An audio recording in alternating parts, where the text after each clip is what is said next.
So your 2024 resolution is to read more. Great. But where do you start? You've probably seen the hundreds of videos on Book Talk selling to you the best books.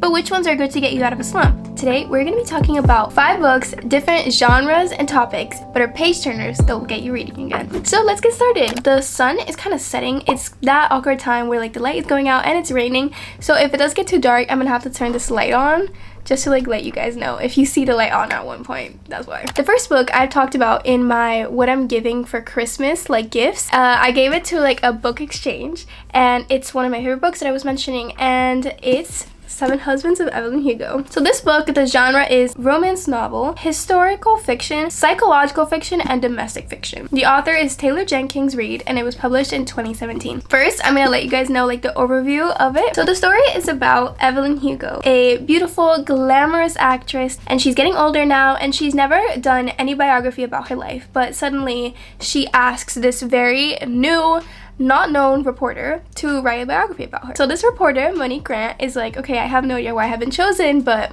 I'm gonna do it, of course. So she goes to Evelyn Hugo's apartment, and she sits there listening to the story of this wonderful actress career, how she got into acting in the 1950s, how she left the business in the 80s, all the 7 husbands along the way, and her ultimate love story. And in the end, we find out why she asked this reporter to do the story of her, even though there seemingly seems to be no connection between them. What I really liked about this book is that I was really able to live Evelyn Hugo's life, which is so chaotic. I was like living through her. Seeing literally everything about her makes you wanna... Oh guys, sorry, that's my cat. She just wanna... I think she wanted to be a part of the video, and that was her intro. So anyway, and then you might be wondering, why does she have 7 husbands, right? All of that is shown throughout the story. So now I'm gonna go into bullet points of why this is like one of my favorite stories. So it has a very interesting female lead. Evelyn Hugo is one of the most interesting people you'll ever meet. While I was reading, I imagined Marilyn Monroe. There are no boring parts because of the way that it's formatted. So it's 7 husbands, right? So throughout the whole book, you're gonna get to read the story of the 7 husbands. So there isn't really like a slow point. Some husbands are more interesting than the others, but it's very fast paced because there's 7 husbands to go, you know? Very good twist. In the end, when you find out why she asked Monique Grant to be her reporter, throughout the whole story, yes, I had some guesses of like what it could be, why she asked her, but the twist at the end was so uncalled for. Like I would have never seen that coming, but it made it so worthwhile. It's one of those twists that like it really lives up to the bill. There is also like no smut or explicit scenes. Like it talks about love. She talks about how she had to like film like sex scenes as an actress, so it does talk about that, but it isn't very explicit compared to the smut going around on TikTok nowadays. And then the last thing is that there's a movie coming out. So if you're like me and you love reading books before the movie comes out,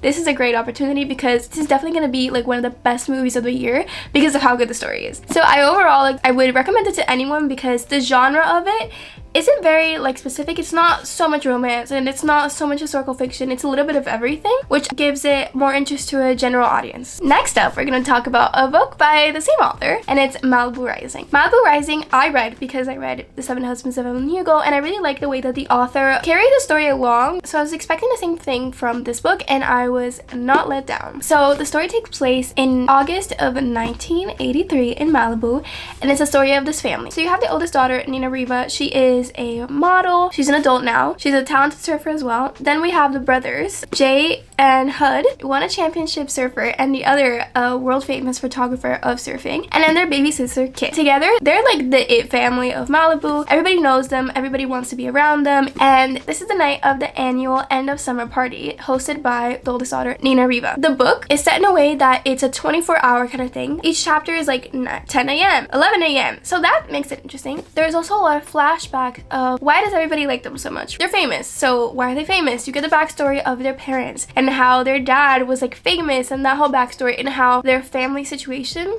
led them to be where they are right now. So this is like the story of the unforgettable night that happens, and the quote that I will comment is, "This is a story about one unforgettable night in the life of a family. The night they each have to choose what they will keep from the people who made them and what they will leave behind." So that should tell you enough. It's one of those books that I like to say you're in somebody's life and you're living as them, which is so fun to me because it's literally putting yourself in somebody else's shoes for a day. Some comment is that I think that the way that the book is formatted in the 24-hour period and the flashbacks throughout the story make it very fast-paced and also interesting because the flashbacks keep giving us hints to things that are happening in real life. Something else that I really like about this book is I'll I'll read exactly what I said. This is a book that really questions the industry of Hollywood and how it is to be famous.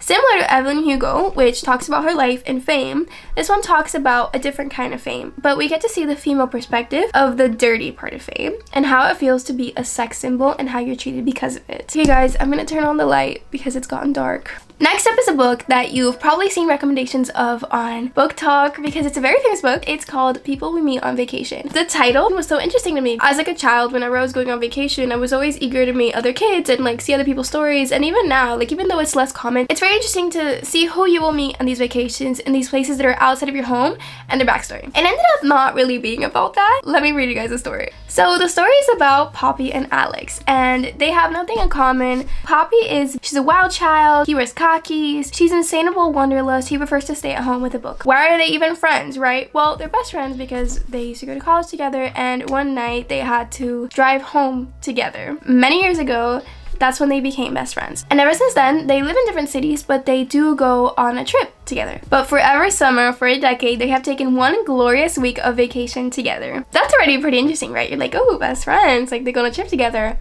And then, until 2 years ago, when they ruined everything, and they haven't spoken since. So the book takes place 2 years after the incident that we have no idea what it is.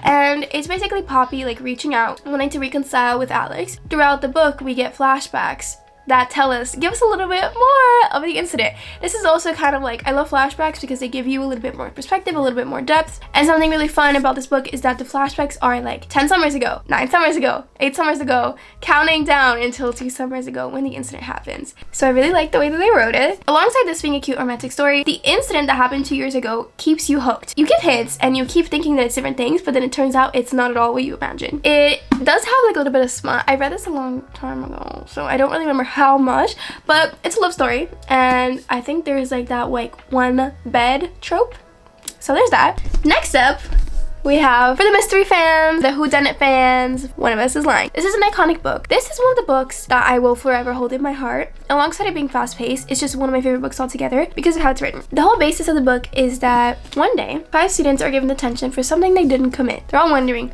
why am I here? This is so weird. Is someone playing a prank on us? But when the tension is over, one of the students never leaves the room because he's dead. Who did it, right? So I'll give you guys the description. We have Brown, the brain, is Yale-bound and never breaks a rule. Addie, the beauty, is a picture-perfect homecoming princess. Nate, the criminal, is already on probation for dealing. Cooper, the athlete, is the all-star baseball pitcher. And lastly, the one that dies is Simon, the outcast, and the creator of Bayview High's notorious gossip app.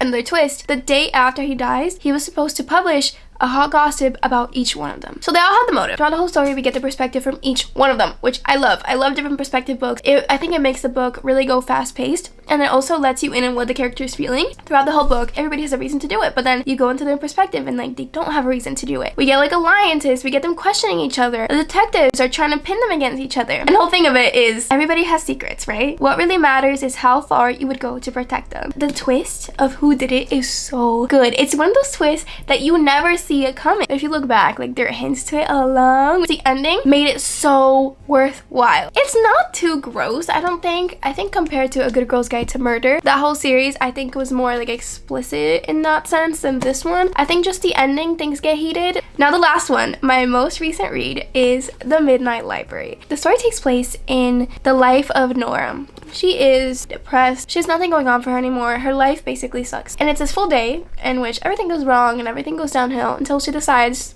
there's no point living anymore. There is no point. There's nothing else she could do to make her life better. When she tries to, like, you know, instead of dying, she ends up in this really weird library. This midnight library has shelves filled with books, which are her other lives. So this has a similar to Everything Everywhere All at Once, that like for every action you do, for every mistake you do, there's another life that you did the opposite. There's like millions of lives, and she gets to try out these lives to see how it would have been if she wouldn't have done something, or if she would have done something. The quote is, "Every book provides a chance to try another life you could have lived, to see how things would have been if you had made other choices. Would you have done anything different? If you had the chance to undo your regrets." A novel about all the choices that go into a life well lived. In the end, I think it's a really beautiful message. I think this book is very hopeful, especially if you're going through like a really hard time in life. When I was first reading it, I was like, wow, this is depressing. But that's just for like the first 30 pages. But it really wants you to feel like Nora. and then it gives you hope in the end. I think maybe if you read it a little older, like I'm 17, I feel like you would grasp the idea of it better than if you were to read it at 15, which is, I think, when I read one of these books.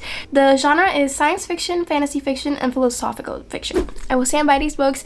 If you want to read one of them, go ahead. I would recommend you reading all of them because they each have something different that I think would fit everyone.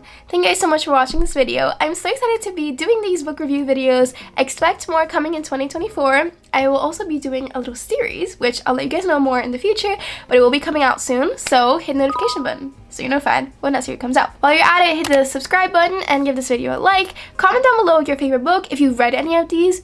If you have a different opinion about them, I love hearing other people's opinions about it. Let's have a discussion in the comments. Thank you guys so much for watching this video. I'll see you guys in my next one, and good luck in your reading journey for 2024. Bye!